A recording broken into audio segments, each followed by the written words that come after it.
just don't want you to drive too far out. Yeah. Yeah, I don't know where the hell I'm at. It's funny, somebody, when I interviewed Laura yesterday, she's like, how do you know where you're going? I'm like, I don't know where I'm going, but it's really important that I know how to get back.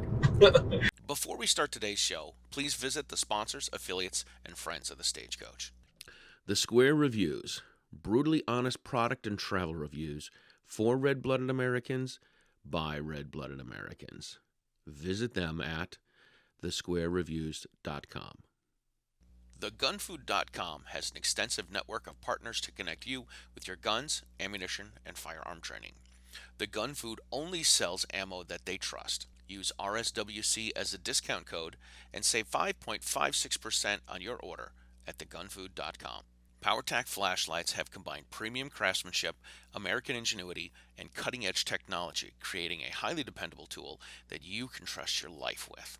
Go to powertac.com/RSWC and save 15% on your order. That's powertac.com/RSWC. Sabre Pepper Spray has been making grown men cry since 1975. Find the link in the show description and help get the Stagecoach across America with every Sabre Red purchase you make. Shotgun with Charlie.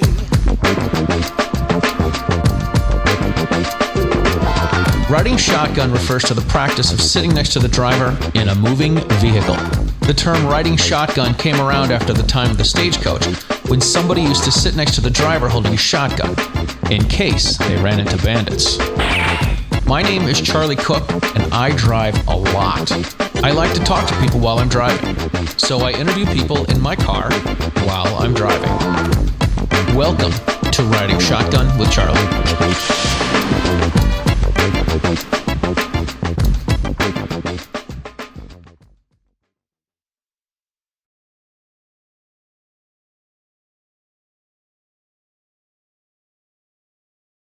All right, before we start this episode of Riding Shotgun with Charlie, I want to thank you all for watching the show and for listening to the show.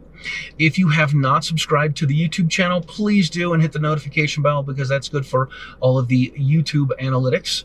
If you're downloading the show and listening to the podcast version, please make sure you subscribe so you get all the shows when they come out. We're glad that you guys are here. We're glad that you're watching the show and listening to the show. And if you enjoy the show, which I'm sure you will, please make sure you share it with your friends because that is how we get the Stagecoach across America. All right, welcome to this episode of Riding Shotgun with Charlie. Today we are in Littleton, Colorado, and I have with me John Castillo. John, thank you so much for being on the show. Yeah, thank you. Thanks for having me. You have a story that needs to get out and people need to hear. And when I found out about it through Laura Carno from Faster, Colorado, and when she told me about this, I was a little shocked that I'd never heard about it. So you lost your son in a school shooting. Yeah, it was May 7th, 2019, in the STEM school in Highlands Ranch, Colorado. Our day started out like any other day. I mean, my wife was off from work, and she prepared breakfast for my son and I.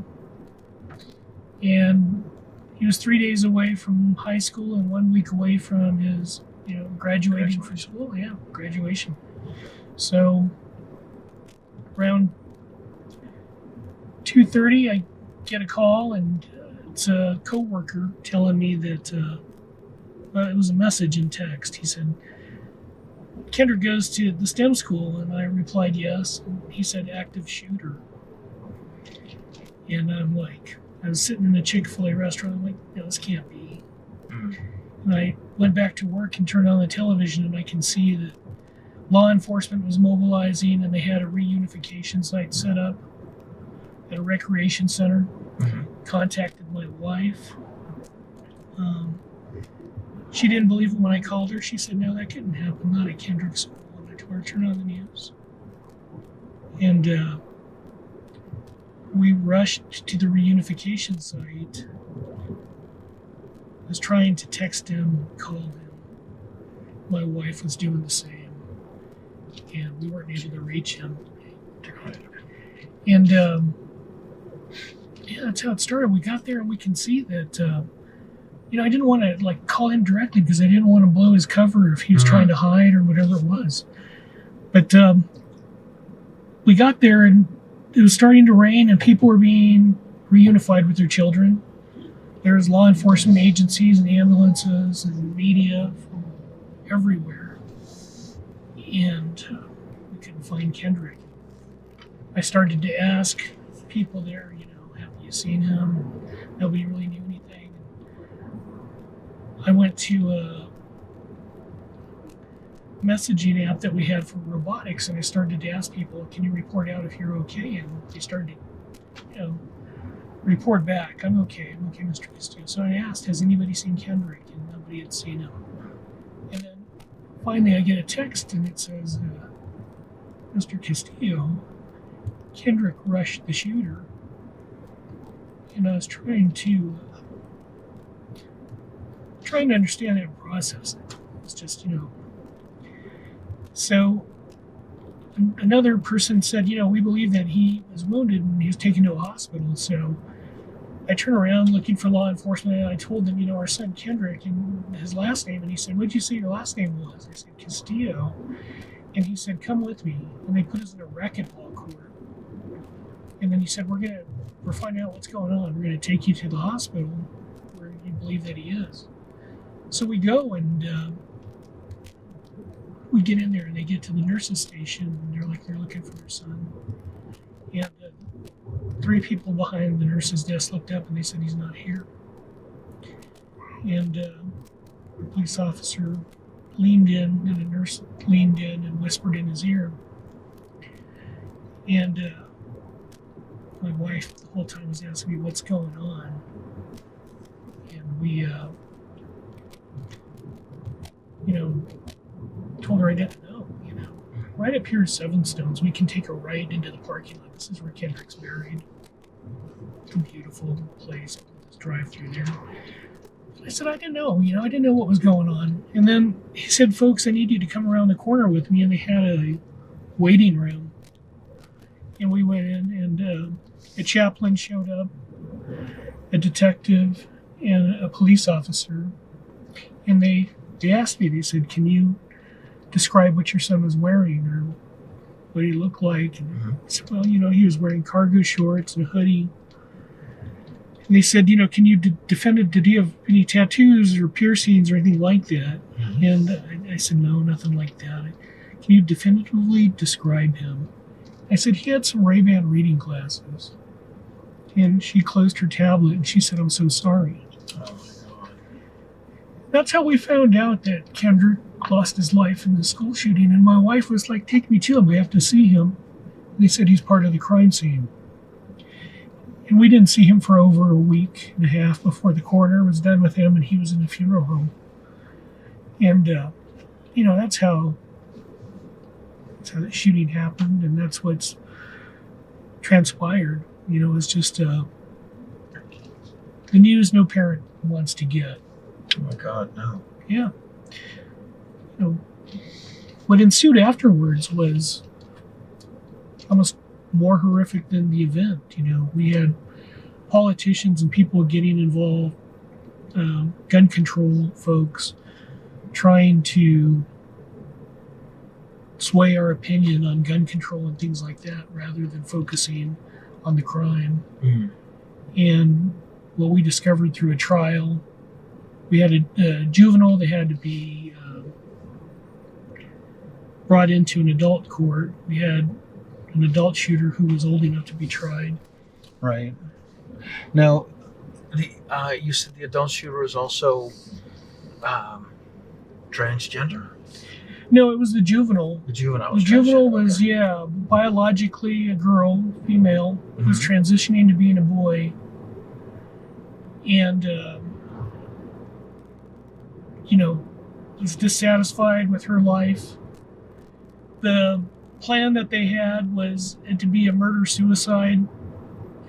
They videotaped using cocaine and getting the firearms from the house.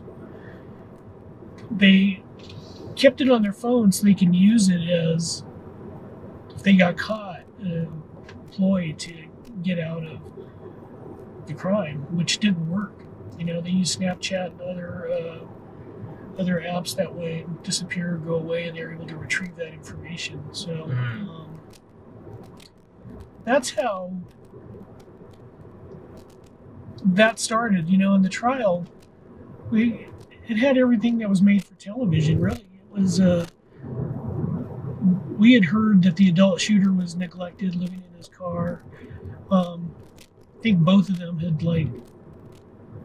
30 or 40 days of absenteeism in the school year. Right. They weren't going to graduate. There were all of these red flags everywhere about. Right. So you said adult shooter, but they were 18?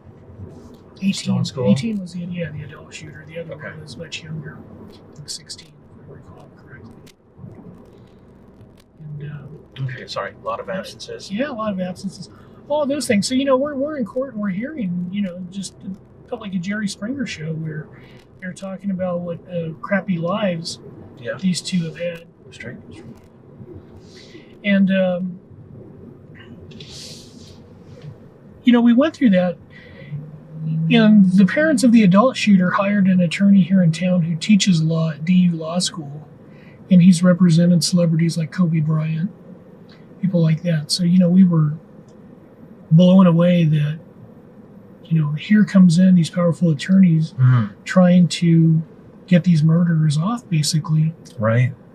The murder of her son. And that was a 2-year process that we went through. And they got convicted. Multiple life sentences.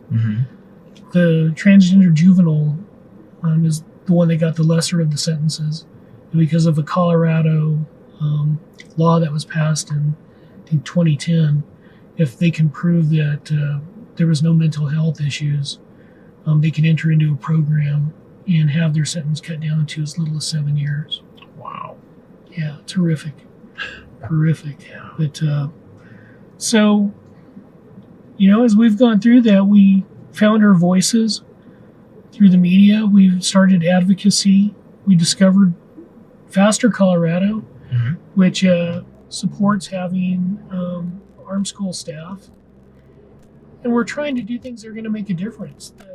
The shooting at the STEM school was a situation where they initially had SROs. They removed them due to a contract dispute. They brought in outside security, and for a very minimal amount, I think it was maybe $30 or less, they opted for an unarmed security guard over an armed security guard. Wow. We know through the trial that the two shooters took that information and thought that there wouldn't be any armed resistance in the school that day. They played upon that. So, which leads me to our advocacy and where we're at as far as making sure that there's SROs, armed school staff, transparency, some mental health services that are going to make a difference so these things don't happen. Blaming the gun, removing guns, and creating gun-free zones, in our opinion, is one of the greatest dangers in mass shootings, school shootings. We've come to call them as acts of domestic terror, which doesn't sit well with a lot of people. In fact, we're trying to get that label put onto that because we think it's so powerful. That's what it needs to be. And my wife and I, through our grief and our pain, we go out and we support events, and we do that. We try to raise awareness. It's interesting. Some people will tell us, well, what's your organization? How many people do you have working with you and for you? And there's two of us. We're just two. Right. Me and my wife. Yeah, we're two angry, pissed off parents that have gone through a tragedy who are going to make a difference. And that's really, where we're at today. Yeah. Yeah. I think Laura was telling me that you guys went to Front Site recently. That's correct. Before this happened. Yeah, absolutely. That's one thing. I get the question sometimes from parents. Well, how did Kendrick know what to do, or what made him act the way that he did in that situation where a shooter entered a classroom and said, "Everybody get on your effing knees," when he was getting ready to execute them and rush that shooter. What would make him do that? What they don't know is, we trained. We were in defensive handgun training at Front Sight 1 week before. My wife told us, go out there, you and Kendrick go and have the father-son, long weekend. Yeah. And we went out, we were going through defensive handgun training. And he knew the consequences and the odds if he didn't act at that moment. Right. And, it wasn't luck. It wasn't any of these things that people want to believe. It was a person who was trained, our son who was trained, who shut it down.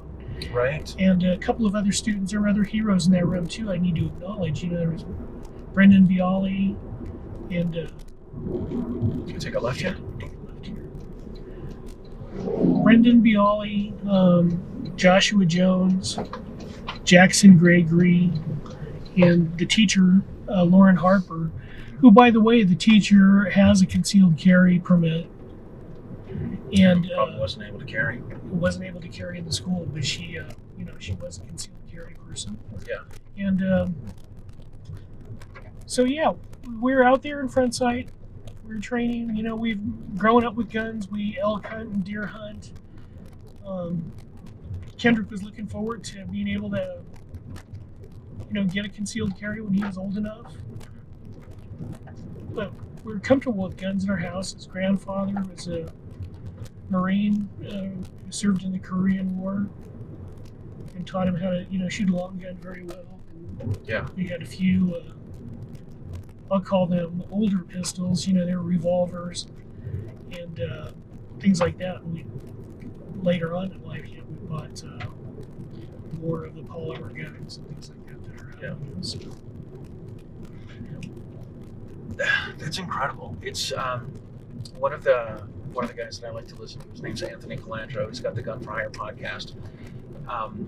He had one episode a long time ago after Newtown where he talked about the stages that somebody goes through.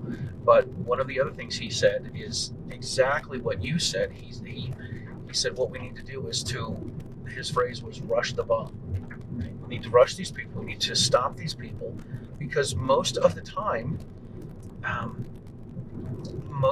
when someone's going to commit a crime and they're going to commit murder, if they're met with some resistance, they're looking for easy targets, which is why they go to gun-free zones, which is why they go to places where they know that there's not going to be any sort of armed resistance, where there's no armed RSO, and somebody just needs to have the stones to get up and start the process to. Well, you're absolutely right. I mean, the risk is going to drop dramatically when people know that they're entering into an area where they could lose their life. Well, what I've seen in all of these shootings since the STEM shooting have taken place in even communities, like a group in Santa Fe, Texas, that's they lost 10 students at that shooting in Texas. They get frustrated because they're in like a rural setting and there's not a lot of media coverage on it. And that's really the hard thing for survivors is, for many of us, we want these things to be talked about. We want to rediscover what it's going to take to fix the problem. And, I've come to find out that if we have armed staff in schools that are trained, it's going to drop dramatically. You're not going to have people going in there trying to shoot up a school if they think they're going to lose their life. Yeah. They all go to the same thing when they get caught as far as mental health goes, and it becomes disproven in almost every case. Mm. But I think you have a few of these situations where if that shuts it down, you're going to see people rethinking their plan. But right now, they're just replicating and trying to one-up the last shooter. Yeah. Yeah, absolutely. Yeah, they want to one-up. That's really what they want to do. That's part of what their process is to become more infamous. And I've got a lot of friends that do media, and they're like, you know what? We're not going to say the names of these these murderers. There's no sense in bringing their name up. And yeah, we try not to use the names as much as possible. We just call them, murder 1, murder 2, or just call the transgender or the adult shooter, and give them faceless names and no recognition. And that's a good start as well. That's something that can be done. But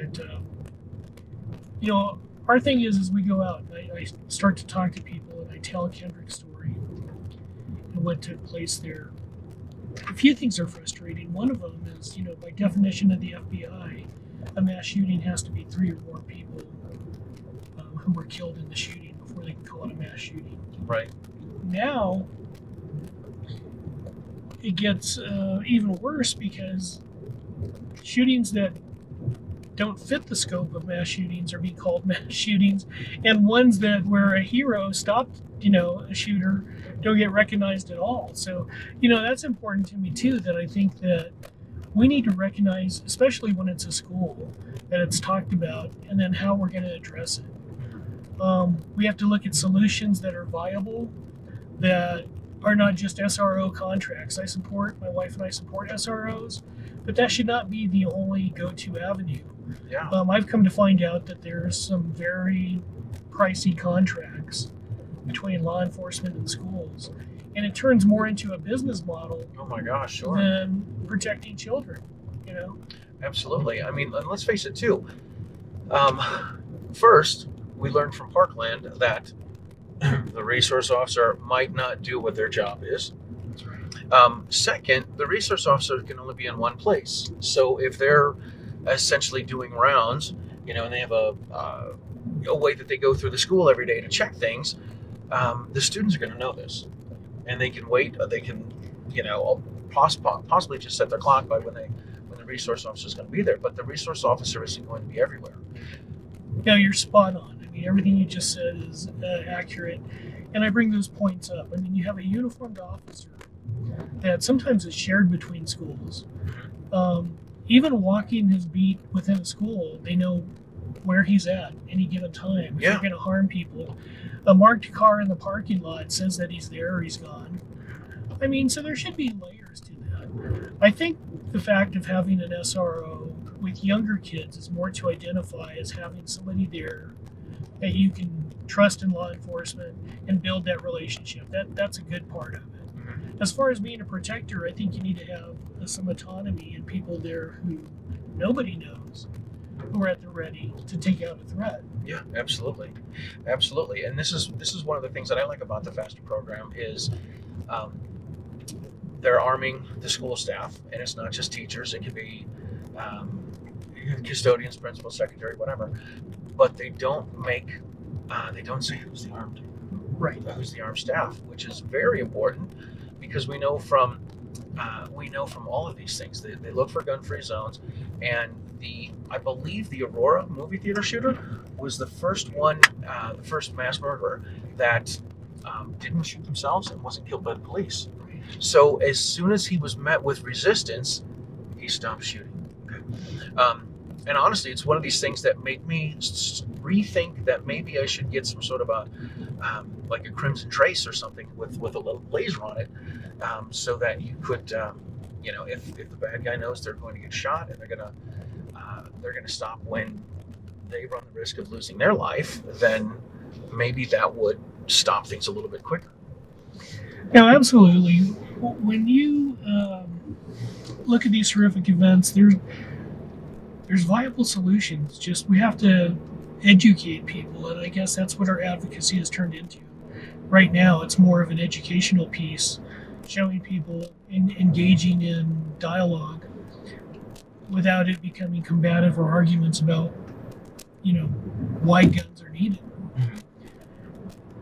And I think some people you're able to reach and some you'll never reach, but it is important. The questions that come up are, well, what about a bullet going through a wall and hitting another student? That was a situation with a police officer that came in, and the security guard fired a round at ununiformed detective the bullet went through a wall and hit a student in the leg.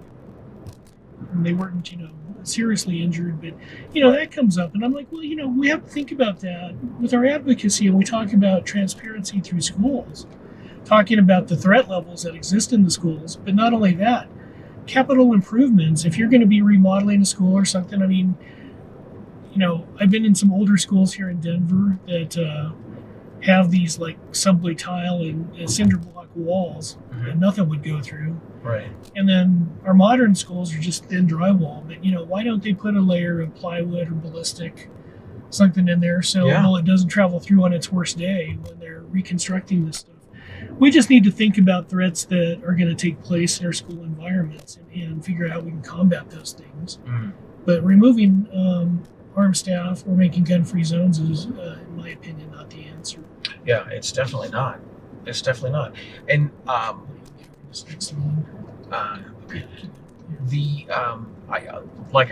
like we were talking about before we started the show, I've been a teacher for 30 years in public and private schools, and I know plenty of teachers that aren't gun folks, and that's fine. And I wouldn't force it on them, but I've got to change the way I am when I go into school because I carry a gun almost everywhere else that's outside of school. Right. And I'm not more dangerous in school than I am at the grocery store or at Walmart or wherever else.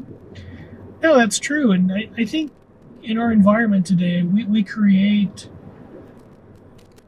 more vulnerable situations than there needs to be by doing certain things. And what I mean by that is the more gun-free zones you have. I was watching a news station this last week talking about guns that are stolen out of cars. And the first thing my wife says is, they're taken out of cars because, people can't carry them into buildings that they're in. Sure. So, they're creating a problem. They're creating the layer and providing weapons to criminals because they know this. Right. And it's no different in schools. You'll have parents or whatever. It's a gun-free zone. They can't, if they're carrying, they have to leave it in their car. And it creates opportunity for theft or things like that. There's educators who, currently carry. Some of them served in our military, and now they're in teaching, and they don't have the ability to protect themselves or their students. Yeah, it's nuts. It's nuts. The reason people have guns is people protect themselves, and when you disarm someone, you take that away from them, and that's not a good thing. It doesn't take everyone. We don't have to have all of the school staff armed. It just takes a couple, and that's going to prevent a lot of it from happening. Yeah, that's right. There's a lot of things people don't understand. I mean, after this event, it was almost a year later, I went to an outdoor gun range, and several of Kendrick's friends and people who, there were students that were in the classroom that were friends of his that we went out and we were shooting our guns. And I have a video, and sometimes when I get sad and I miss Kendrick, I think about what his friends think and what their stance is. And, they want to carry, they want to be responsible adults and protect themselves. They refuse to be victims. They're not going to let a school shooting define them. And I think to myself, that is never a story you're ever going to see in the media. You're not going to see people who were in a school shooting at a range shooting AK-47, shotguns, handguns, and enjoying their life. They want to tell you that, they're ruined and all of the bad that comes out of this, and that's just not true. So that was quite shocking to me too, and very encouraging for me to see that I believe those are positive things that have come out of this, that there are people that said no more, it's never going to happen to me again. Yeah. And I'm going to, protect myself. Yeah, it boggles my mind to have my non-gun friends, because we all have them, when they finally have kids and say, I'll do anything for my kid. You kind of want to say, really, you're still a non-gun person and you do anything for your kid? I don't know if you really believe that. My attitude after I became a gun guy was that I would much rather have my kids come visit me in jail than to not come visit my gravesite. That's right. And the reason that we have guns is to protect our loved ones and protect ourselves. You're exactly right. Overthrowing the government's just a bonus. That's right. They're the ones making all the bad decisions for us. So, Right. Yeah, that's no. You're absolutely right. And that's a question. Parents say, "Well, what can I ask when I go to a school board, or what should I be saying at a school meeting?" Mm-hmm. And my answer is always the same one. It's like, when a shooter enters a classroom, what is your plan? What are you going to do? Right. Is it to wait for the police to show up? Is that it? Is that the reality of it? Mm. And that resonates hard with people. And how are they going to answer that? Yeah. That's what you're entrusting your kids to. So Yeah. it is powerful. That is why we're armed. It's not, our Second Amendment wasn't about hunting. No, it's about protecting yourself and your family. Absolutely. And we need to remind people of that and get them to stand up and defend it. Here in Colorado, I think there's a lot of work that we can do to help that. A lot of people kind of ride the fence on these things. Even responsible gun owners, they don't want to get involved in the battles that protect Oh my their God. rights. Yeah. So take a ride up here if you want. Yeah. Before the light. Yeah, before the light, right. Yeah, there are plenty of people that are, I call them closet gun owners. They don't want to come out. They don't want to argue. They don't want other people to know that they're gun owners. But a lot of them will think that all this stuff that's going on is a bunch of nonsense, magazine restrictions, assault weapon bans, and all that sort of stuff. But they're not willing to have the stones to. That's right. Get up and say no. That's concerning. I never used to think about that before, really, until our advocacy is strengthened, and we've been down at the Capitol supporting our gun rights and fighting, this atrocious bills that are trying to restrict people. And I find it interesting because I meet people, I work in a business where I come across a lot of guys who, are gun owners, and I'm like, what are you doing to help support keeping your Second Amendment right? Mm.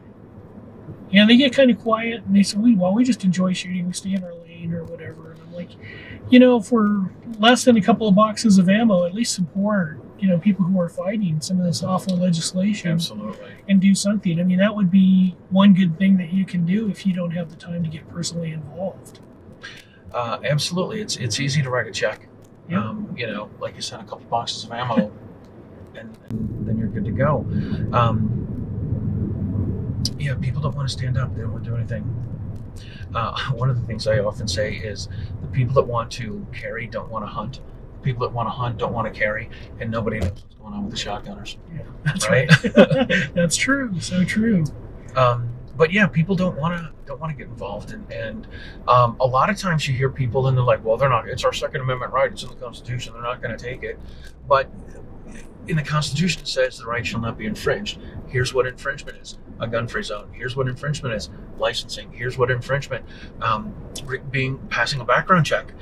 Here's an infringement: filling out the 4473 and passing the background check, and having. I don't know how it is here in Colorado, but in Massachusetts, where I'm from, we don't have gun registration. We have transfer registration, which to me feels like a Jedi mind trick, because the government still knows who's transferring guns to who. And some of the new things that they're trying to push for in Massachusetts is registering all firearms and registering magazines as well. Wow. And then they also want to, we have a bill in Massachusetts that's out there now that wants to require live fire, wants to require live fire, de-escalation, and active shooters, going through active shooter scenarios.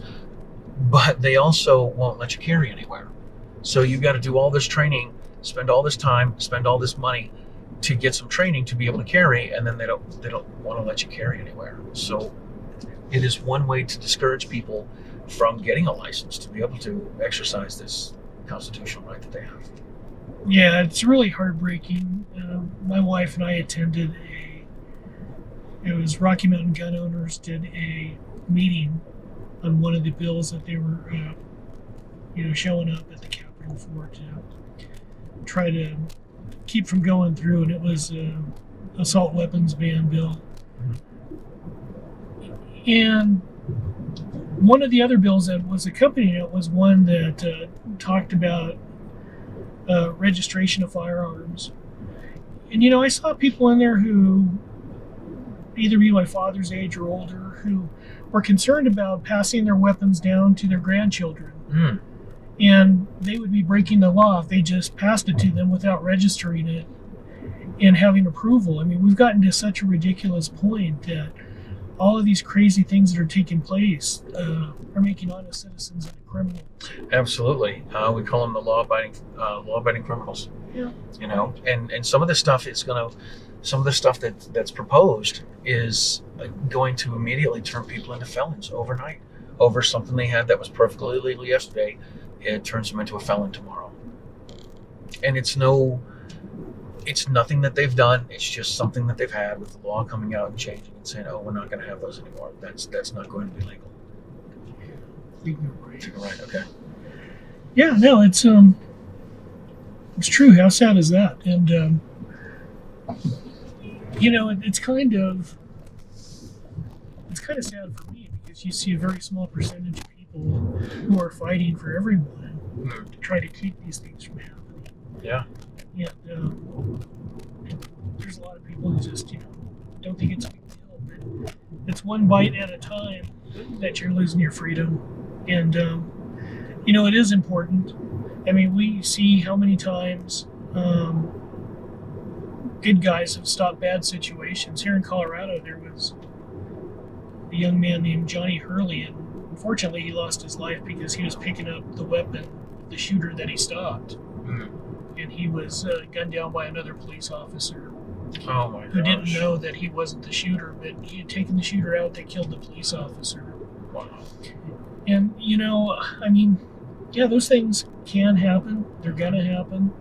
But it doesn't mean that we shouldn't stop arming citizens who are going to protect people. The situation, nobody looks at how the situation could have changed or how much worse it could have been. And as a surviving parent of, a mass shooting and losing your son, that weighs on me heavy that, Kendrick's life wasn't in vain, that what he did that day saved so many people. And there are a lot of them who are appreciative. And, we know of a couple of students that actually went on to college. One of them was up in Michigan and was involved in a second shooting on a campus there. Wow. And they got the shooter there. But, these are more frequent. I guess my point is, they were involved in one high school shooting. They left there to go to college, and then there's another shooting. And I can only imagine how this girl feels. Oh, my God. Being involved in two in that short period of time. Mm-hmm. But I think if we go through life and you talk to people, whether they're your neighbors or friends or co-workers,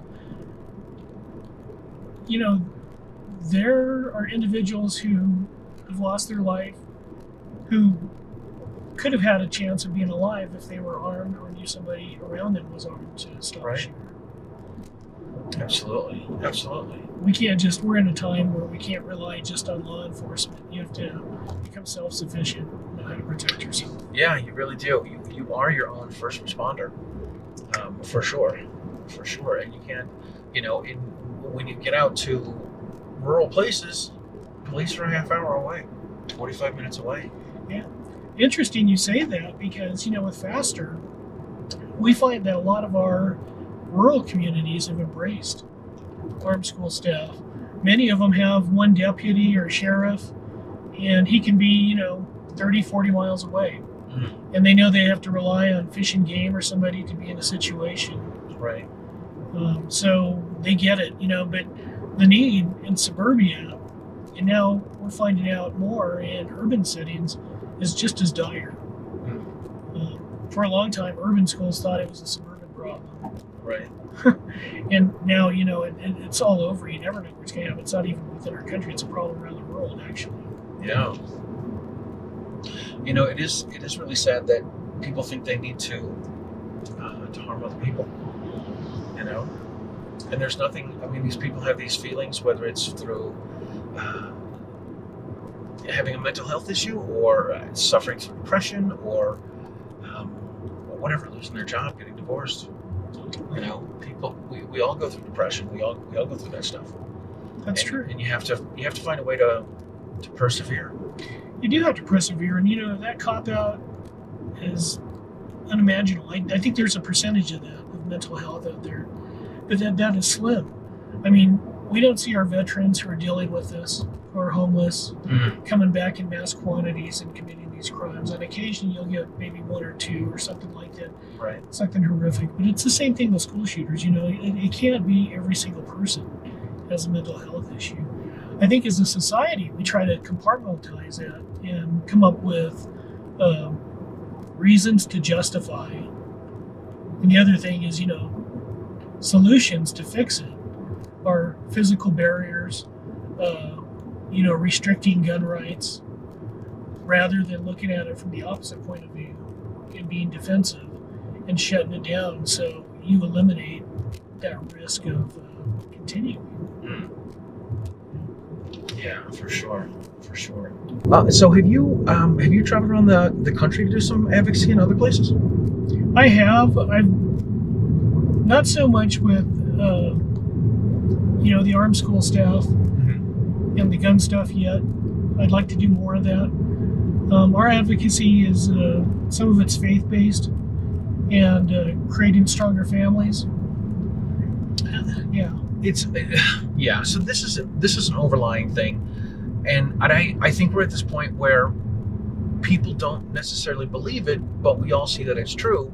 Is keeping families together, right? Let's face it. Most of the school shooters are male, and a lot of them have bad home lives, or their father's not around, or their father's abusive, maybe got an alcohol problem, or you know, one of these sorts of things that makes the family not strong and keeps the family apart. And you know, it would be good to be able to keep families together. And you know, when people make the commitment to be married and certainly to have kids, that you parent your kids. Like that's what you're supposed to do. These are your kids, they're your responsibility. Oh, did we want to turn there? Yeah, probably. You can turn around. All right. Actually, we're going to be going into windy roads, so Okay. just head back.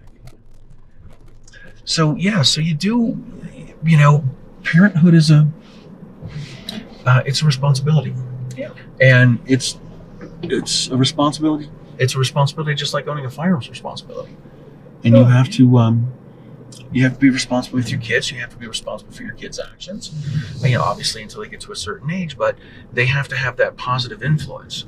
I got this from some motivational guy, motivational speaker, and he said, you know, we don't raise our kids to be good kids. We raise our kids to be good adults.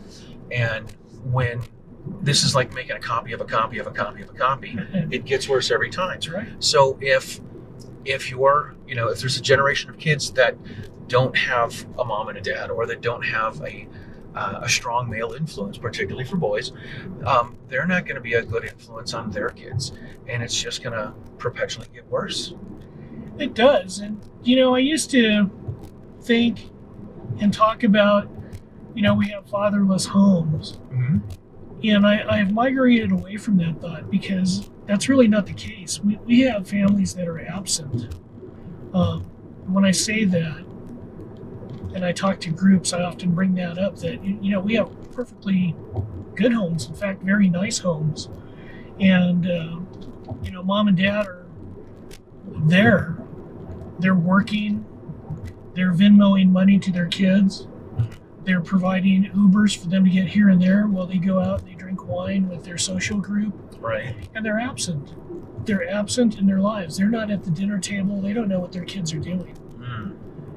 And it's creating a lot of this, you know, mental health. I mean, mental health is really, when you hear me talk about it, it's one of those things that, you know, it is a knife stab to the side now and then, because it just gets thrown out there, mental health. Right, and it's a term that we all know. We all know that you can't necessarily put up a fight against it.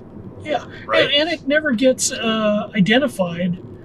It can mean many different things to many different people. Mm-hmm. So nobody ever goes 2 layers deep on what they believe mental health is. So, you have to elaborate on that a little bit to understand it. Oh, we get a turn. Yeah. We'll just try to go back to... It's crazy to me the road just ends. Yeah, just here we are. Oh my gosh. Yeah, it's pretty out here, man. Yeah, we'll go back to the main road. We'll just worm our way back. All right. We can do that. Yeah, it's pretty amazing out here. Take a right. Yeah, we can go right. I think this just loops. Yeah, it loops and takes us back. You know what? Let's go back on that other road. Yeah, Because, this one's noisy. yes. Yeah. I thought about that. We're on the last dirt road. Yeah, it gets a little noisy sometimes. Yeah, so, mental health is one of those things that... I'm looking to the left as if there's traffic coming. Traffic coming from the dead end. That's Right. That's funny. Yeah, but, people, they it's interesting when I ask them what they mean by it, and then they'll well... Yeah, they'll just shuck and jive. Yeah, Yeah. shuck and jive. And I'm like, is abuse mental health? Is it somebody being neglected? I mean, can that contribute to it? Sure. Is it poor grades? Is it...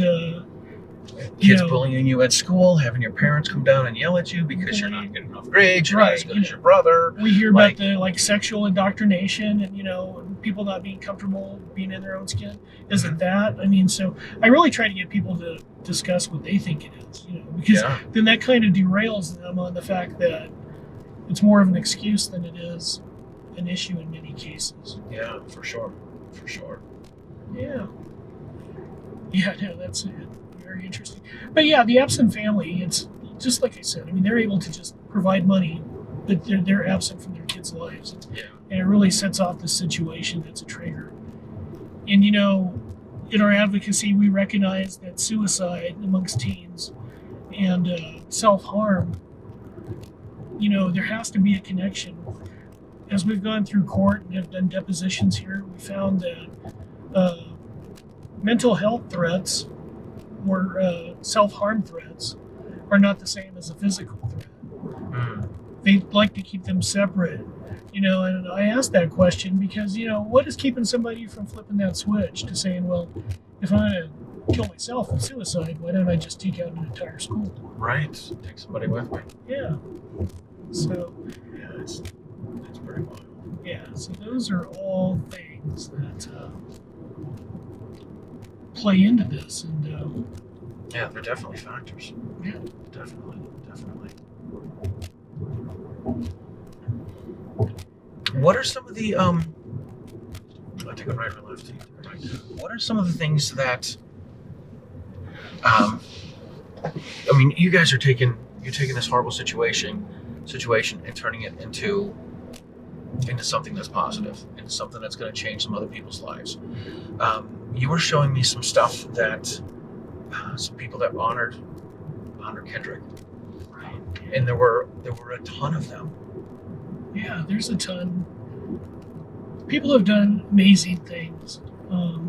There's a section of highway here, C470, that is Kendrick Castillo's highway.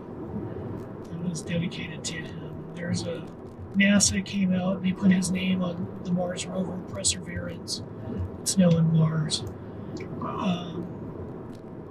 There's veteran organizations that, even though Kendrick didn't have any military service, are recognizing his life. Law enforcement agencies, even Laura Carno, and the spirit of what they do is so there's not another Kendrick Castillo. It's just there's good-hearted people out there. And as his parents, we want him to be remembered. We don't want his life to be in vain, that he just rushed a shooter and it was over. There has to be more to it than that. And when people come out and try to attack what we feel are the viable solutions to ending this, it is an attack on his character and us, what we believe in, and other people who have gun rights and protect our Constitution. I think that it's important we get involved. I'm not a very political person. I'll say that before all of this, we were just a family of 3 that were tight and spent a lot of time in the mountains, four-wheeling and doing good things, helping out. We were mentors on a robotics team. But after this event, that energy has changed. And anybody who tells you that they're not involved in politics is probably lying to you, because politics affects everything and how we try to make these changes and how far we want to take it. We chose the advocacy side, and doing it from there rather than getting involved. I mentioned, there was a senator here who lost his son in the Aurora Theater shooting, and he got full-blown involved in politics so he can go after guns and stop high-capacity magazines and write every bill he can to cripple the Constitution. I don't agree with that. I don't think that that's the answer. I don't want to have people use me in government to push their agenda, and that's exactly what's happening in his case. We want to keep it pure, and we want to make sure that, I think I said it once when I was at the state capitol in Denver, that it was nice to be invited there to open up a session, but if I'm never invited back, it won't hurt me. Right. I'd rather do it from the steps outside and fight them on the things that I believe. And my wife Maria and I, the spirit that Kendrick had the day that he had rushed in a shooter is the spirit that we take to protect our rights and make schools safe. And we're putting ourselves out there in a way that, we'll take the slander, the people coming after us, from what we believe. But we don't want to just be consolers or healers in this. I mean, we want to make a difference. Yeah, absolutely. Yeah. It sounds like you guys are. We are. It's an uphill battle. But, at first I was like sprinting into this. Like I was expecting change to happen now, immediately. And I thought I would have an army of people behind me supporting us. Yeah. We found out very quickly that that doesn't happen, and that's not how it works. And then we realized that this is our life now. This is lifelong. I mean, we're going to wear out whoever's against us. I mean, they'll be term limited or whatever. We'll still be going. Yeah. So that's where we're at. And then the army, the people that we were expecting to support us, those who were, victims or survivors in this, who just chose to, that's the other part of it that's really tough. It's tough for my wife, and it's tough for me, is that we've literally on social media, more than you should these days, that there were people that are like, we're going on vacation to Tahiti because we're glad we're alive. We just want to forget this. It's never going to happen again. It's almost like when you see a tsunami and a wave comes in, that surge. It goes back out, and people are like, oh, this is the safest school in the world now. We're just going to enroll everybody in there because it's never going to happen there again. Right. Lightning doesn't strike twice. And, that's just insulting that people don't get behind really protecting schools. They just move on with their life until it happens to them again. And that's a reality of it. That's something that's tough to talk about, but it is. It's true. Yeah. There's no way around it, And so we've come to find that, like Laura and Faster, Quinn, there's a few people, some we can count probably on two hands, that really have our back and are into this for the long haul for what we're doing. Yeah. And that's really all we need. I mean, we don't need hundreds. And we'll make a difference. And a lot of people in the media have been very good to us as well. So it's past the tracks, take a left. Yeah, this is an amazing story that you guys have, and the work that you're doing afterwards is even more incredible. Well, it is, and we had no plan of ever doing this. We didn't know how any of this would play out. In fact, I used the media through the trial the best I could because, as I mentioned, we had these high caliber lawyers that were protecting the adult shooter. Yeah. And I would walk out of there and there were all of these cameras set up and microphones. And I thought, geez, frustrated, what can I do? And I would step up and it was like just divulging all of my anger and my emotions to the camera. Mm-hmm. And I would look over and I would see these high-powered defense attorneys just cringe in their suits and their faces turn red. And that energy it gave me, mm-hmm. I knew I had to do that again and again. And that became my voice for my wife and I. Yeah. And it would show up on the news and we would end up in court. They tried to cut down media feeds in the court. They didn't want it televised. They didn't want me talking to the media. And that was the beginning of it. And to this day, that's still my charge. The media has dropped away, but through social media, we have a page in honor of a hero, Kendrick Castillo, that's an interesting story. There was a gal in Ohio who claimed that Kendrick came to her in a dream after the shooting. And she described in detail things that are very believable. Of course, you're always skeptical about scammers or things like this after a shooting. Sure. But she set up this Facebook page and was an admin on it. And that was it, and then turned it over to us. And it's still operating today, and it has a bunch of subscribers. We've had to make it private. We allow people in, but Mm-hmm. It got to a point where there were people we didn't want in there. We had to. Oh, sure.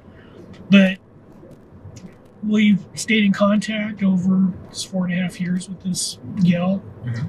and I admin the page, and she does, and we post up things that honor Kendrick.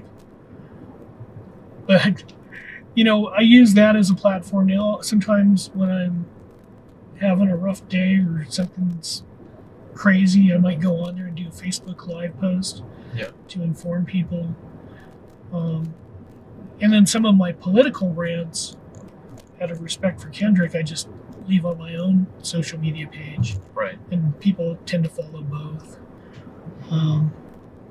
But yeah, that's the beauty of the world we live in today. Much like this ride in your car, and getting content out there. It's different than people had when Columbine happened. And I think about that. I wonder how they dealt with their grief.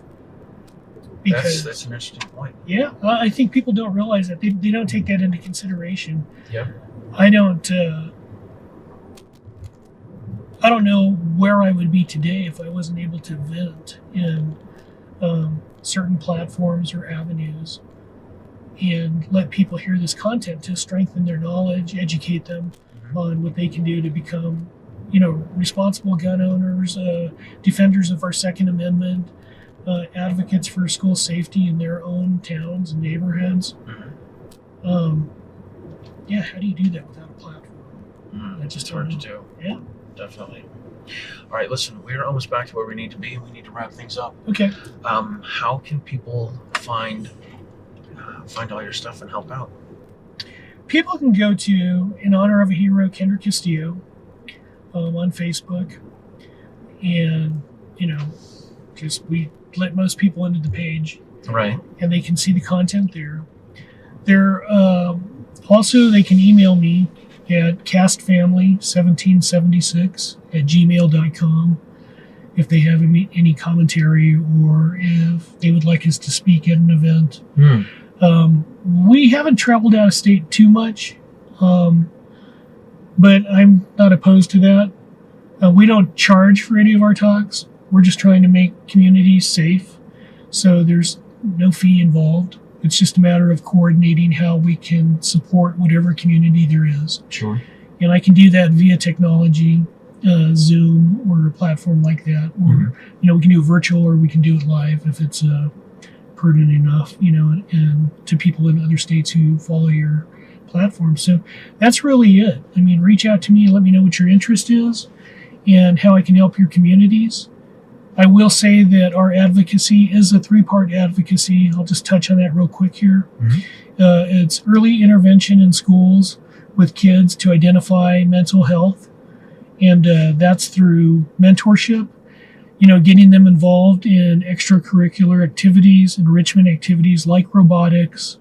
It could be music, it could be sports, it could be automotive, home economics, things like that, to support kids and help them feel included and work on where they're at with their self-harm or possibly school shooting or something like that, and identify it early. So that's the first part. The second part of our advocacy is transparency through schools and school districts. Mm-hmm. It's getting them to be transparent about threats that exist in the school. And when I say that, I mean it's Max Shackler, I think, from Marjorie Stoneman Douglas, has created a dashboard that's wonderful. I don't want to reinvent the wheel. His stuff is good. But it's letting parents know that if your kid's going to a particular school, they've had this amount of threats that maybe involve law enforcement. Mm. And it could be anything. You don't need to know the details of it. You just need to be able to make an educated decision if that's where you want to have your kid. So transparency there, and divulging, those things from the school district all the way down to the individual schools, whether they're charters or just regular public schools. That's the second part. And then the third and final part is having that level of protection of armed school staff in a school. And we'd like to see layers of that in a school. When I say that, I mean multiple plans. Maybe closed school campuses where they can't leave at lunch hour to go out and commit crimes. That's one thing. Two is, having an SRO, a single SRO. Like I said, not opposed to that, but having the next layer, which is autonomy through having armed school staff, is the other piece to that. So that's the 3 parts right now. Gotcha. Very cool. Yeah, so just reach out if you have any questions. I appreciate everybody tuning in and hearing me rant. Thank you very much. Thank you, sir. This was gut-wrenching.